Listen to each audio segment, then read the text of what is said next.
लोग कहते हैं ये सिर्फ एक फिल्म है, लेकिन अगर ये कहानी सच निकली तो आप आज के बाद चैन से सो नहीं पाओगे। कहानी की शुरुआत होती है बुलंदशहर से, जहां दो छोटी बच्चियां रूहानी और जिमली लुका छुपी खेल रही होती हैं। तभी कुछ किडनैपर्स रूहानी और जिमली दोनों को किडनैप कर लेते हैं। फिर दूसरे दिन पुलिस उस जगह की जांच करती है और एसएसपी शिवानी शिवाजी रॉय यानी रानी मुखर्जी सभी सबूतों को कलेक्ट करती हैं और गाड़ी के छोटे छोटे टुकड़े को उठाकर फॉरेंसिक जांच के लिए भेजती हैं। गाड़ी का टुकड़ा यानी किडनैपर्स जब रूहानी को किडनैप कर रहे होते हैं, तभी जिमली पत्थर मारकर उनके विंडो का ग्लास तोड़ देती है, जिसके वजह से वो लोग जिमली को भी उठा ले जाते हैं। अब आपको बता दूं तो रूहानी एक एम्बेसडर की बेटी होती है और वहीं जिमली वहां काम करने वाले एक आदमी की बेटी होती है। एम्बेसडर के घर एसएसपी शिवानी अंदाजा लगाती हैं कि यह कोई मामूली किडनैपर्स नहीं है, या तो ये बच्चियों को किसी ट्रैफिकर या ऑर्गन हार्वेस्टर के पास बेच देते होंगे, यानी ऑर्गन बेचने वालों के पास।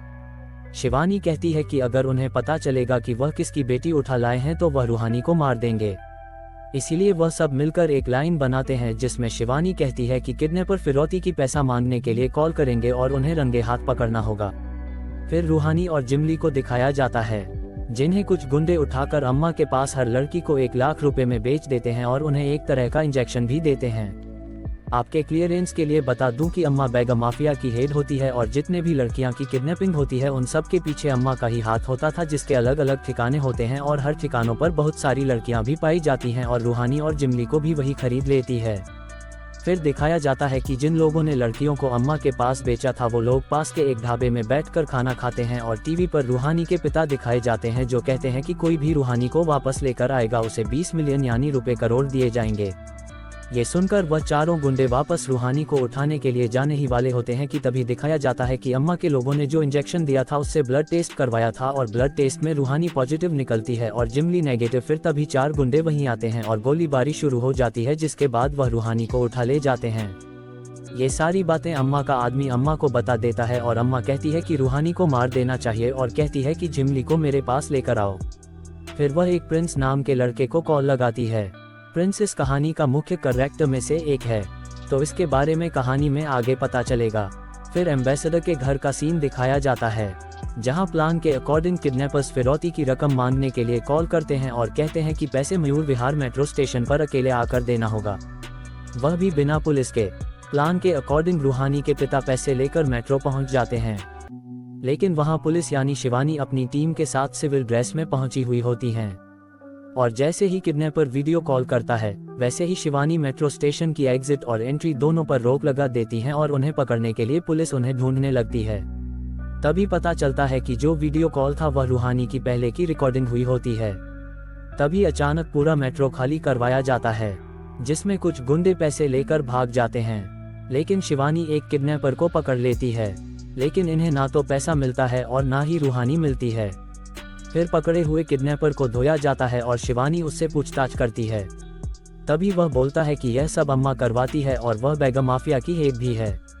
वह कहता है कि अम्मा को हमेशा से डेड बॉडी चाहिए होती थी, लेकिन इस बार कुछ अलग चाहिए था, जैसे कि 8-9 साल की गरीब घर की बच्चियां जिनके पास ज्यादा पावर नहीं होती उन्हें बचाने की। वह कहता है कि रूहानी तो उसके पास है लेकिन जिमली उसके पास नहीं। फिर वह बताता है कि जैसे ही उसने 2 करोड़ की बात सुनी वैसे ही वह लोग रूहानी को अम्मा के पास से उठा लाते हैं और उसका एक दोस्त था पिंकू, जिसे पोकर और गैम्बलिंग बहुत पसंद थी। ये सुनकर शिवानी उसे पकड़ने का प्लान करती है। शिवानी को यह नहीं पता था कि लड़कियों पर अलग अलग तरीके से केमिकल एक्सपेरिमेंट हो रहे हैं और उनकी ट्रैफिकिंग हो रही है। वह कहती है कि जितने भी लड़कियां गायब हुई हैं उनमें से कोई भीख क्यों नहीं मांग रही, और अगर भीख मांगने के लिए ही उन्होंने किडनैप किया होगा तो केवल 89 साल की बच्चियां ही क्यों। शिवानी सभी पुलिस वालों को साथ रूहानी के किडनैपर्स की फील्डिंग सेट कर देती है। लेकिन एक चीज आपने ध्यान दिया होगा कि हम सिर्फ रूहानी के छुड़ाने की बात कर रहे हैं, जबकि किडनैप तो दोनों लड़कियों का हुआ है। फर्क इतना था कि रूहानी एक एम्बेसडर की बेटी होती है और जिमली एक छोटे परिवार से, इसलिए सिस्टम रूहानी के लिए दौड़ता है और जिमली के माँ बाप सिर्फ भगवान पर भरोसा करके रह जाते हैं। फिल्म ये बहुत ही खामोशी से दिखाती है कि कैसे सिस्टम आखिर पैसे और पावर के पीछे काम करती है और बिना पावर वाले लोग बस दुआओं के सहारे छोड़ दिए जाते हैं। तो चलिए कहानी में बढ़ते हैं आगे। उसके बाद शिवानी के घर का सीन आता है, जहां उसके पति विक्रम फॉरेन से वापस आए हुए होते हैं। तभी शिवानी को कॉल आता है कि 2 शूटर किसी को मारने जा रहे हैं। ये सुनकर पुलिस उनका पीछा करना शुरू कर देती है और पीछा करते करते वो शूटर्स एक ओल्ड एज होम में पहुंच जाते हैं, जिसको त्रेता ट्रस्ट कंपनी चला रही होती है।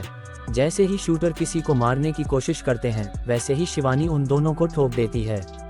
फिर उस घर में से बाहर निकलता है एक रामानुजन नाम का एक आदमी, जो बैगा माफिया से अकेले ही लड़ता है और पब्लिक के हेल्थ को ठीक रखने के लिए उनका साथ देता था, और दिल्ली पुलिस से ज्यादा लोगों को जेल उसने भिजवाए रखा था, जिसके वजह से उसके बहुत सारे दुश्मन बन जाते हैं। इसलिए उसके ऊपर 2-3 बार गोलियां भी चल चुकी थी। तभी रामानुजन शिवानी के पास आता है और कहता है कि सबको तो पकड़ लिया, अब अम्मा को पकड़ने की बारी है, और वह शिवानी के साथ देने के लिए मान जाता है। फिर धीरे धीरे करके शिवानी अम्मा के सभी अड्डों पर छापा मारती है और धीरे धीरे करके बहुत सारे बच्चे मिलते हैं। फिर शिवानी पर हेड ऑफिसर का दबाव डाला जाता है कि वह अभी तक रूहानी को क्यों नहीं ढूंढ पाए। फिर शिवानी, फातिमा और उनके बाकी ऑफिसर्स किडनैपर्स के अड्डे पर छापा मारने के लिए निकल जाते हैं, जहां पर रूहानी होती है। शिवानी के साथ रामानुजन भी होता है। जैसे ही शिवानी वहां पहुंच जाती है, वैसे ही गोलीबारी शुरू हो जाती है, और मौके का फायदा उठाकर रामानुजन रूहानी के पास जाता है और रूहानी का सांस रोककर उसे मार डालता है, और उसके बाद सबके सामने रोते हुए नाटक करता है कि वह रूहानी को बचा नहीं पाया। और उसके बाद रूहानी के माता पिता अपनी बेटी को देखने मुर्दा कर जाते हैं और मानो वह टूट से गए हो। शिवानी वहीं पर बैठी हुई होती है। फिर उन्हें एक कॉल आता है जो अम्मा का होता है। वह कहती है कि पुलिस कुछ नहीं बिगाड़ पाएगी, लेकिन शिवानी हार मानने वालों में से नहीं थी। वह अम्मा को कहती है कि वह उसे जिंदा नहीं छोड़ेगी, और उसके बाद दिखाया जाता है कि शिवानी अम्मा को पकड़ने के लिए प्लान बना रही होती है। तभी सीनियर ऑफिसर ऐसा देखकर बहुत ही ज्यादा नाराज हो जाते हैं और शिवानी को डांटने लगते हैं और कहते हैं कि अब ये केस बंद हो जाना चाहिए किसी भी हालत में। आगे दिखाया जाता है कि शिवानी और फातिमा दोनों एक जगह पर जाते हैं जहां एक लड़की हॉस्पिटल में भर्ती होती है और उसको सर्वाइकल कैंसर होता है, लेकिन कुछ देर बाद वो लड़की मर जाती है। उसकी ड्राइंग कॉपी उठाकर जब शिवानी देखती है, तब उसे पता चल जाता है कि उस लड़की ने जो निशान बनाए हैं वह रामानुजन के ट्रस्ट का होता है, और लड़की वहीं से भागकर आई हुई होती है। वहीं से रामानुजन के बारे में बहुत सारी इंफॉर्मेशन कलेक्ट करने लगती है। फातिमा को उसके स्कूल रिकॉर्ड में उसके गार्डियन का नाम मिलता है, जो मोहम्मद असलम होता है। फिर वह दोनों असलम को पकड़ने के लिए निकल पड़ते हैं और असलम को पकड़कर उनसे पूछताछ करने लगते हैं।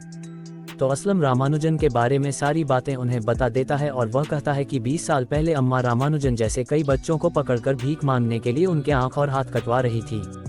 तभी रामानुजन ने के बजाय अपने हाथ कटवा दिए और कहता है कि वह कभी भीख नहीं मांगेगा, चाहे कुछ भी हो जाए वह चोरी या डकैती कर लेगा। ये सब देखकर अम्मा बहुत ही ज्यादा हैरान हो जाती है। फिर रामानुजन स्कूल जाने के लिए बोलता है और अम्मा मान जाती है और उसे स्कूल भेज देती है, और वह अमेरिका चला जाता है पढ़ाई करने के लिए। अम्मा उसे प्रिंस कहकर बुलाती है। हाँ, वही प्रिंस जो कहानी के स्टार्टिंग में मैंने आपको बताया था। अब शिवानी को पता चल जाता है कि रूहानी को रामानुजन ने ही मारा है।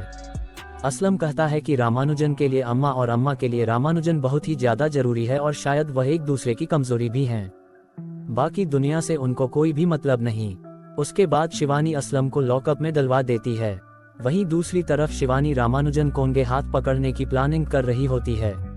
वो अपने टीम के साथ रामानुजन के घर के बाहर एक कार में बैठी रहती है और रामानुजन को कॉल लगाती है और कहती है कि हमें कुछ लड़कियों की खबर मिली है और उसे छुड़ाने जा रही है। फिर कुछ देर बाद रामानुजन ये बात बताने के लिए अम्मा के घर जाता है, और तभी शिवानी उसका पीछा करने लगती है। अम्मा के घर पहुंचकर शिवानी अम्मा और रामानुजन दोनों को पकड़कर थाने लेकर आती है, जिसको देखकर असलम लॉकअप में ही आत्महत्या कर लेता है। लेकिन ये सब देखकर सीनियर ऑफिसर शिवानी को डांट लगाते हैं और कहते हैं कि रामानुजन बेचारे को छोड़ दो, और वह फातिमा को उसे छोड़ने के लिए बोलते हैं। फिर फातिमा ने उसे आज़ाद कर दिया। फिर वहीं पर शिवानी रॉय को भी सस्पेंड कर दिया जाता है। फिर दूसरी तरफ हम देखते हैं कि रामानुजन को फातिमा का कॉल आता है और वह बताती है कि शिवानी को सस्पेंड कर दिया गया है। फिर रामानुजन बोलता है कि अम्मा को छुड़वाने के लिए उसकी मदद करो, ताकि ऐसा करने के लिए वह उसको 1 करोड़ रुपए देगा और हाईफाई जिंदगी जीने के लिए मौका देगा। फातिमा मान जाती है और उसी रात अम्मा को भगा देती है, और वह एक ट्रांसपोर्ट शिप में जाते हैं जहां सारे बच्चे भी होते हैं और जिमली भी वहीं होती है। दूसरी तरफ दिखाया जाता है शिवानी जो सस्पेंड हो गई थी, वह अपने कुछ साथियों के साथ अम्मा को और रामानुजन को पकड़ने के लिए जाते हैं, और ऐसा करने के लिए एम्बेसडर साहब उनकी मदद करते हैं।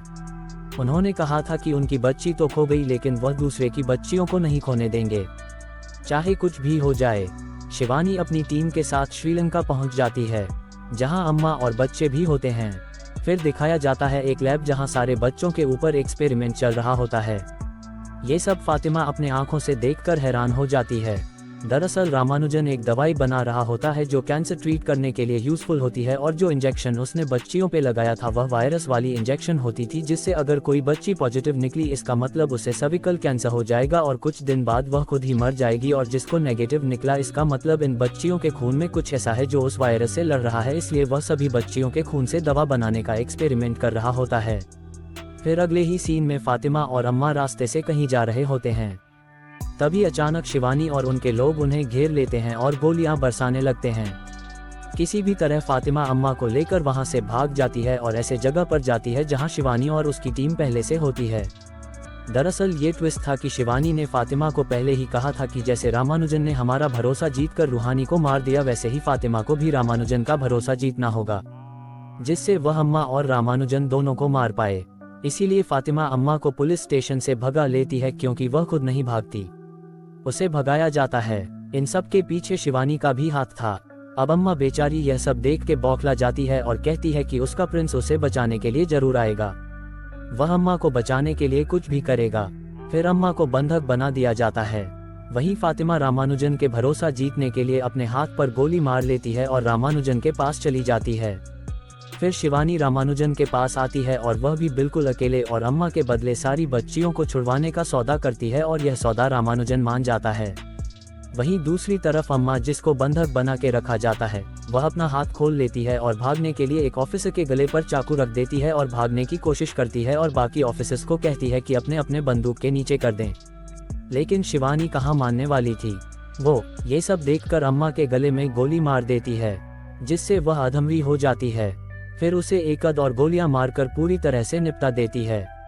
लेकिन सब लोग शिवानी से सवाल पूछने लगते हैं कि कैसे वह बाकी बच्चियों को छुड़वाएगा, क्योंकि अम्मा तो रामानुजन को जिंदा चाहिए होगी।